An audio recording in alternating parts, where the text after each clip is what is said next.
Guys, I know what you're thinking. We must all be dreaming. In what world does Bad Batch beat JMK CAT? Apparently this one. So let me explain how this counter works. So, in terms of mods, I mean, we are well modded. It is by no means the best mods ever. I think Echo was 360 speed, Tech was 320 speed, Wrecker was 301, Hunter speed doesn't really matter. And then Crew is literally, because guys, you're probably like, oh, why Glurmit, why are you using Crew? The reason being, I just needed someone high enough relic and someone who pre-taunts to be able to activate the Datacron. Other than that, it does not matter. So in this instance, we use Crew. For some of you, that might be Baze. For some of you, that may be Sith Empire Trooper. It literally does not matter. We are using a higher level Datacron, although this can work with the level 3 Datacrons, as long as there's no gas. If gas is there, you may need the level 6 modifier to ensure that you don't lose, essentially, because gas is the issue in this lineup, and let me explain why. He is going to be reducing max health of Wrecker. He is also going to be pushing back cooldowns whenever he critically hits a dazed enemy. And this is the issue. If he pushes back Tech, Echo, or Wrecker's cooldowns, you might struggle. And I'll show 2 clips in this video. The first one obviously is a win. The second one will be a very, very close loss. It's actually going to be a timeout. And I kind of want to take a second to explain the strategy here. So when you start the battle, whether or not Ahsoka goes first or not is irrelevant, because it won't matter in the long term. What you're going to do is you're going to remove the buffs with Echo. You're then going to stun with Tech. Then, if Wrecker does not have Furious, you're going to let him get hit so that his AoE will stun. And that is crucial.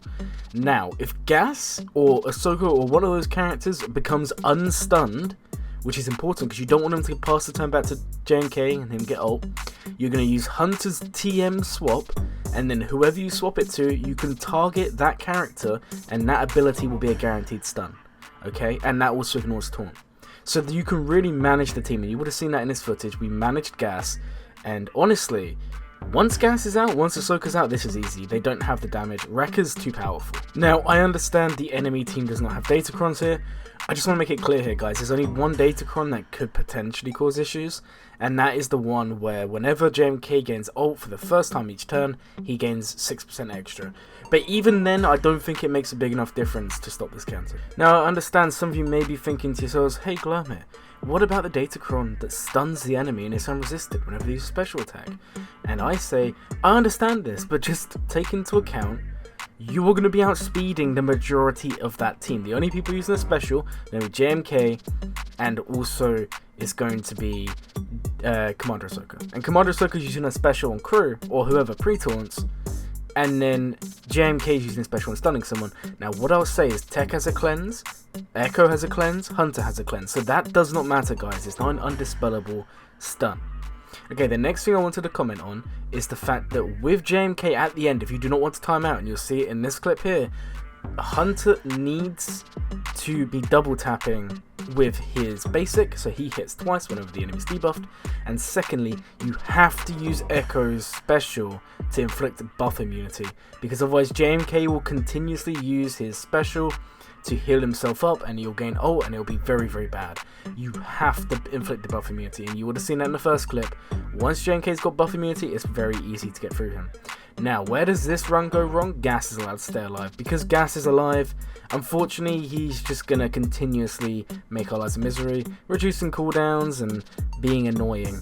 In the end, we do kill Gas, but it does take a while here.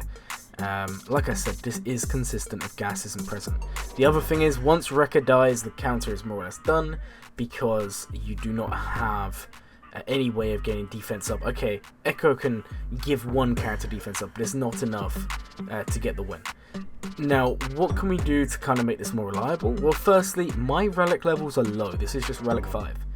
If you're someone who's higher GP, or like top end Kyber 1, and you have a relic 8 or relic 9 Wrecker, one person may come to mind, but whether or not they see this video is another question, then maybe this would be very reliable, because your Wrecker is not going to die.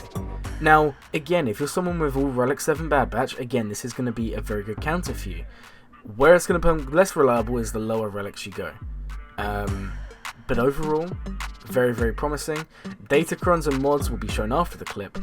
Thank you all for watching. If you've enjoyed the video, please like and subscribe. My name is Glurmit, and I hope you all have a glurmin day.